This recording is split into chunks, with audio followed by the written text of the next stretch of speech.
Here we are, it's been an entire year since your passing. I've avoided and ran away from almost any opportunity to talk about you publicly or share about you and who you were for me in my life. From the moment you got diagnosed and then after your passing, I felt suffocated from my depth of pain and sadness over losing you. I was consumed with anger, sadness, guilt, fear, and worry for the future. I was angry at you, at God, at people around me. I couldn't understand why at first. I was filled with shame and confusion. I felt so alone in what I was experiencing. I didn't know who to turn to, even though so many wanted to be there for me. I so badly wanted to share it with you. While grieving the sudden loss of our father-in-law, I found myself wanting to write to you, asking why we have to grieve his loss without you. Our way of connecting was often through writing.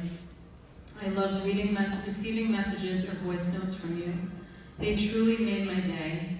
I knew at any moment I could receive a message, or I could share one and share our experiences together. Now I've found some comfort in sharing my thoughts and feelings in different forms, either talking to God through prayer, meditation, or writing. After all, that's what you wanted for all of us. You wanted us to look within, get curious, and ask questions. Knowing that the answer may or may not come right away, you knew that in the contemplation you'd find God, connect to Him, and allow intuition to guide you to the next step.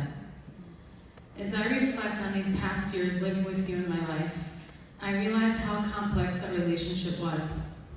It began with you as my sister-in-law, then later through coaching and teaching Torah, I became a mentor, which transformed into a deep, soulful bond we shared. It wasn't always easy, and I struggled. In each phase of our relationship, I felt challenged by you.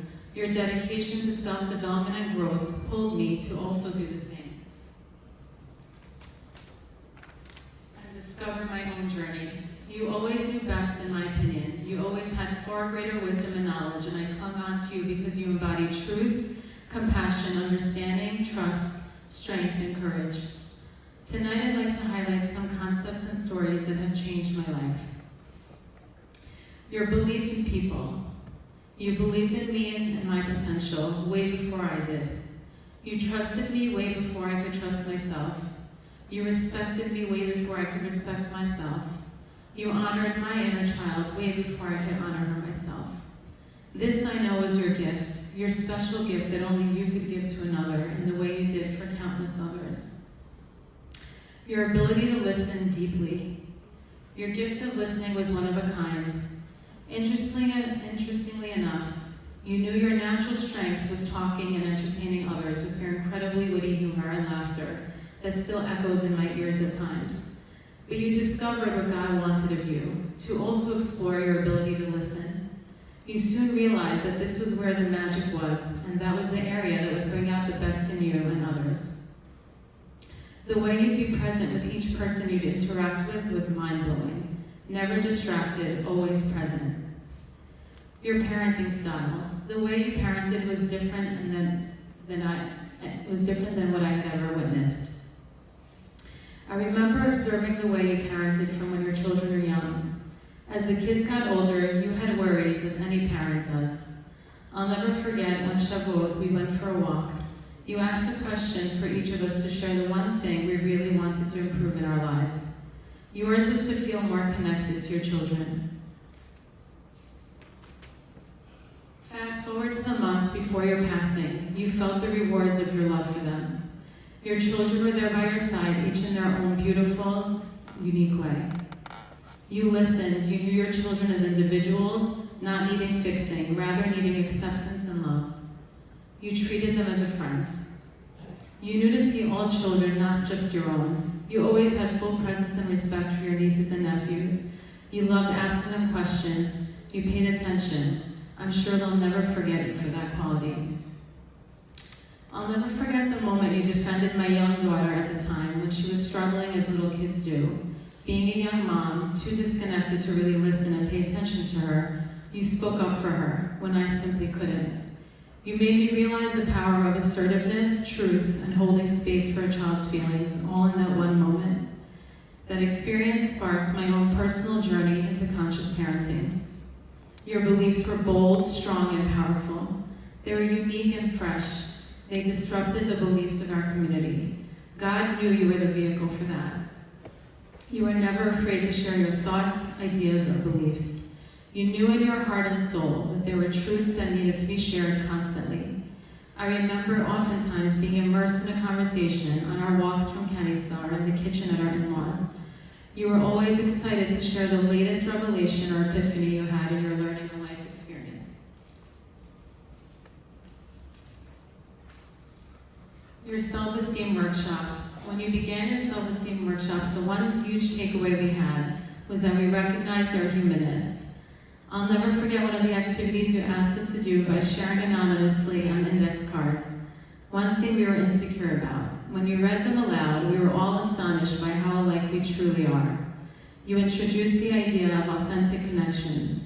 You knew that for us to hear about each other's insecurities would create more compassion and understanding for one another and ourselves. I personally remember leading that first class on a high and telling you that you're going to change the world for us. Which of course you did, but that didn't come easily. You didn't give up.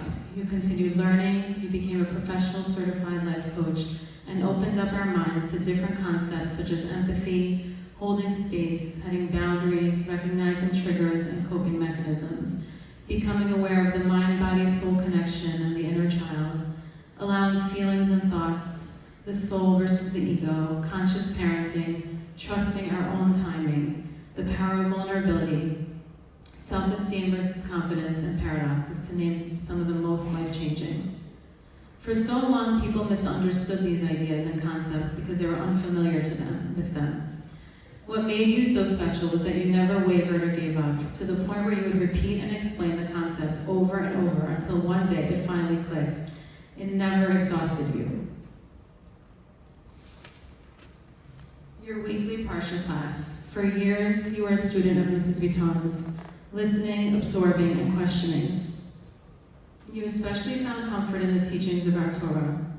You realized that all these concepts meant nothing when not applied through the weekly Parshiot. Eventually, with Hashem's help, you began teaching the weekly Parsha from your open and unique perspective. You so beautifully connected each and every week's Torah portion to our current modern-day lives. I'll never forget the week where you asked us to read Parshat Mishpatim, which on the surface is such a technical and logical parsha, but asked us to notice if we felt any sensation in the body as read aloud. Through this experiment, you made us aware of the mind-body-soul connection and divine power of the Torah. Thanks to incredible community members that believed in you, you were able to create a non-judgmental space which felt so warm, inviting, and exciting to learn every Shabbat, allowing your students to thrive in their personal lives week after week while creating bonds that will last forever. Our Shabbat walks home after class were some of the greatest highs of my life. I often wonder why Hashem took that away from me, from you. It was our special day to reflect, connect, and bring things to life. It was what we looked forward to all week. It didn't end there. You'd pop in randomly throughout the week with your chumash and just discuss the parsha for hours. Whether you'd be sitting at my kitchen counter or hanging out by the pool, no place was off limits from discussing the parsha. One of the last concepts you taught me was integration when it comes to teaching. You reminded me that whatever is happening in your life at this very moment, whether good or bad, is connected to what you need to teach and share with others. Your vulnerability, your ability to show vulnerability was also what made you so special and made you so much more relatable. I'll never forget how much you complained about how horrible your culinary skills were. You were still insecure in that area, but you'd always put in the effort by showing up every Shabbat or holiday with the most incredible foods. I still remember every new recipe you'd share and will always remember you when I make them for family and friends. Your love for family. In the last few months, you messaged me excitedly, sharing that you're feeling better and wanted to know if we could arrange a hike with the sister-in-laws. The following morning, because you wanted to take advantage of feeling well and spend time together to catch up. Immediately we made plans and enjoyed a beautiful day outdoors. You cared for each one of us, that you were willing to prioritize us the moment you felt some relief. Also, your relationship with our mother-in-law was one of a kind and admirable. It was open and true, one that felt like a mother and daughter's bond. She misses you dearly and will never get over your loss. And as you remember, our late father-in-law loved you more than you knew and simply couldn't bear the pain of losing you. You felt your feelings. You were someone who experienced emotions, happiness and sadness, confidence and self-doubt, certainty and confusion. You knew that you could live fully when you allowed all human emotion in and got curious about them. You'll always be remembered for your motto, feel your feelings. Living this past year without you, we have felt an enormous void. I speak for Kami, myself, and our children in expressing our gratitude to your family in creating the bond that we have this past year and supporting one another. I hope you feel the love, honor, and care your husband and children have shown for you. Each of them have a big part of you within them and are carrying on your beautiful characteristics in their own way. The pain of losing you has been heavy on all of us in different ways. There have been moments of pure silence, moments to fill the space with laughter, jokes, and everything in between. With every challenge, I ask myself how you'd handle the situation, wishing so badly you'd be here to help me through it. Almost always the answer goes something like this. Dina, take your time. You don't have to rush anything. Be yourself, just listen and trust the process. This voice has been my compass. Not sure how life will play out for each of us, but I thank you for gifting us with your wisdom, insights, and teachings.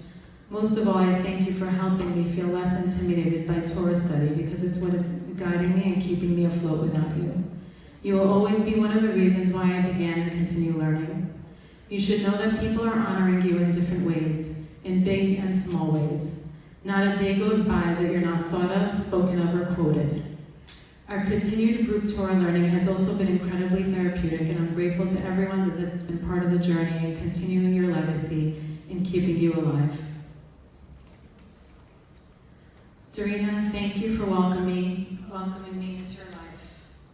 Thank you for believing in me and taking your time with me. Thank you for teaching me how to live life by living your own truth. Thank you for inspiring me to live an authentic, purposeful, and meaningful life. As I quietly whispered to you in one of our last moments alone, while holding your hand, I will one day see you again. This can't be the end. Our souls are bound forever, and that can never be taken away. Thank you, Hashem, for blessing my life with Dorina, Ester, Kalaty in it. It was a short but incredible journey that won't end here. Thank you all for listening.